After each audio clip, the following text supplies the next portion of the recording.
नमस्कार, मैं रविकांत। देख रहे हैं आप झकास भारत। और मैं अभी बात करूंगा विधानसभा में जो कुछ भी घटना हुआ है विधानसभा अध्यक्ष के साथ विजय सिन्हा, उसके बाद मुख्यमंत्री नीतीश कुमार हावी होते हुए नजर आए। वो तमाम बातें हैं उनके विधानसभा से जुड़ी हुई और उस जिले में हत्याओं से जुड़ी हुई बातें हैं। मगर अभी लोजपा रामविलास के मीडिया प्रभारी निशांत मिश्रा हैं, उनसे मैं तमाम बातें जानूंगा कि वह क्या कुछ कहते हैं और क्या कुछ इस मुद्दे पर क्या कुछ अपनी पार्टी की राय को लेकर कहते हैं। क्या कुछ कहिएगा निशांत जी? देखिए, जिस तरीके की घटना आज घटी है विधानसभा में, और ये विधानसभा के लिए, बिहार विधानसभा के लिए बहुत ही काला दिन होगा, क्योंकि विधानमंडल के अंदर विधानसभा अध्यक्ष जो होते हैं वही सर्वे सर्वा होते हैं। और मुख्यमंत्री नीतीश कुमार जी का जो रवैया था, उंगली दिखा के बात करना, धमकी भरे लहजे में बात करना और बातों को गंभीरता से ना सुनना और अपनी बातों को रखना, ये बहुत ही निंदनीय है। क्योंकि आप समझ सकते हैं कि जो घटना के परिप्रेक्ष्य में वहाँ बातें हो रही थी, उस पर गृह मंत्री खुद नीतीश कुमार जी हैं, और वो जो सवाल था वो गृह मंत्रालय से ही रिलेटेड सवाल था और उनके मंत्री जवाब दे रहे थे। मगर विजय सिन्हा ने उसे कहा कि अब हम इसको बाद में पूरी बातें जानकर इसको समझेंगे। बीच में नीतीश कुमार आते हैं, एक बार जीवेश मिश्रा ही बोलते रहते हैं, मगर बीच में नीतीश कुमार आते हैं और सीधे एकदम नहीं, वो बोलते हैं। लेकिन अगर आप प्रदेश के गृह मंत्री हैं तो जवाब भी तो आप ही को देना होगा। बस जवाब देने के लिए आप दूसरे को अधिकृत करते हैं। तो जो पूरी घटना है ये बहुत ही निंदनीय है। और ये विधानसभा जो है ये लोकतंत्र का मंदिर है। ये आप तानाशाह रवैये के साथ, ये किसी तानाशाह का भवन नहीं है, कोठी नहीं है जो आप अपने तरीके से विधानसभा को चलाएंगे। तो ये बहुत ही निंदनीय है। और नीतीश कुमार जी खुद 16 साल से मुख्यमंत्री हैं, विधानसभा के सदस्य रहे हैं, विधान परिषद के सदस्य रहे हैं, लोकसभा के सदस्य रहे हैं, और उनके द्वारा इस तरीके से रिएक्ट करना, आप समझ सकते हैं कि ये क्या हो रहा है। तो क्या समझा रहे हैं, नीतीश जी हिटलर शाही हो गए? बिल्कुल, आप देख रहे हैं कि उनकी मानसिकता किस प्रकार से होती जा रही है। और ये उनकी मानसिकता इसलिए हो रही है क्योंकि लगातार उनकी नीतियाँ विफल हो रही हैं। आप देखिए ना, शराबबंदी पे वो पूरी तरीके से विफल हैं। आप देखिए ना, रोजगार पे वो पूरी तरीके से विफल हैं। आप देखिए ना, शिक्षा पे वो पूरी तरीके से विफल हैं।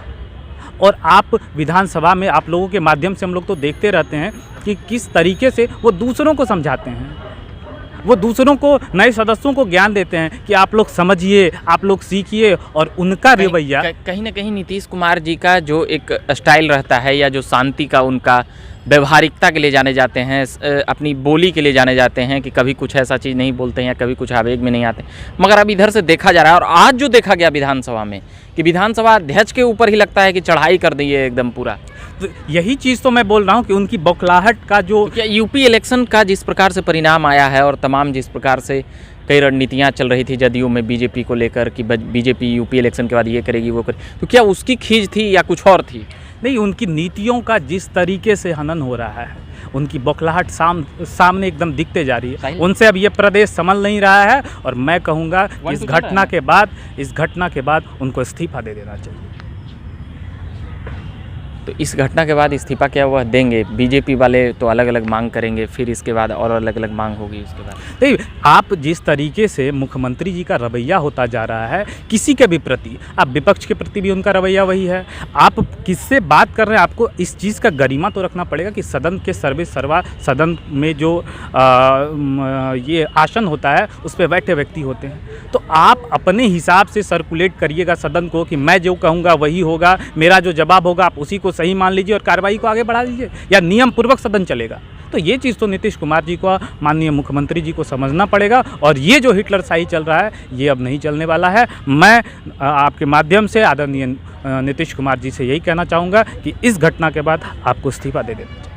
क्या इस्तीफा देंगे? एक बार रेलवे मंत्री में भी इस्तीफा दिए थे, तो क्या उनकी नैतिकता इतनी बची हुई है कि वो इस्तीफा देंगे? देखिए, अब वो काम करने के लायक बचे नहीं, बस वो प्रवचन देते हैं। और बहुमत तो उनके साथ है। क्या बहुमत है? आप तीसरी नंबर की पार्टी हैं। आप किसी के बैसाखी पे मुख्यमंत्री बने हैं, आपको तो उस दिन मुख्यमंत्री पद का शपथ ही नहीं लेना चाहिए था। आप बड़ी बड़ी बातें करते हैं, आप जीरो टॉलरेंस की बातें करते हैं, और प्रदेश में क्या हो रहा है आप देखिए। भागलपुर में बम घटना देख लीजिए। आप जहरीली शराब से लगातार लोगों की मृत्यु हो रही है। आप शराब चालू करवा देना चाहिए। हेलीकॉप्टर से आप देखिए, हमारे नेता आदरणीय चिराग पासवान जी ने कहा है कि हम शराबबंदी के पक्षधर हैं, लेकिन उस नीति, वो जो कानून बना है, उसका इम्प्लीमेंटेशन बिल्कुल ही बेकार तरीके से हुआ है। तो उस कारण से कितने लोगों की जान जा रही है।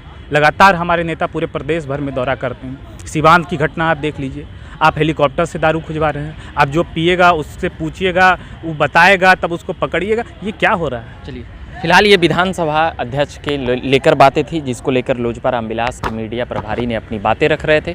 उनका कहना है कि नीतीश कुमार को इस्तीफा दे देना चाहिए। अब देखना है कि आगे क्या कुछ होता है। आरजेडी भी इसका विरोध कर रही है, उनके विधायक भी तमाम बातें कर रहे हैं और लगातार हम खबरें लाते रहेंगे। अभी के लिए फिलहाल इतना ही कहेंगे। कैमरे के पीछे साहिल हैं, उनको धन्यवाद। मेरा नाम रविकांत हुआ।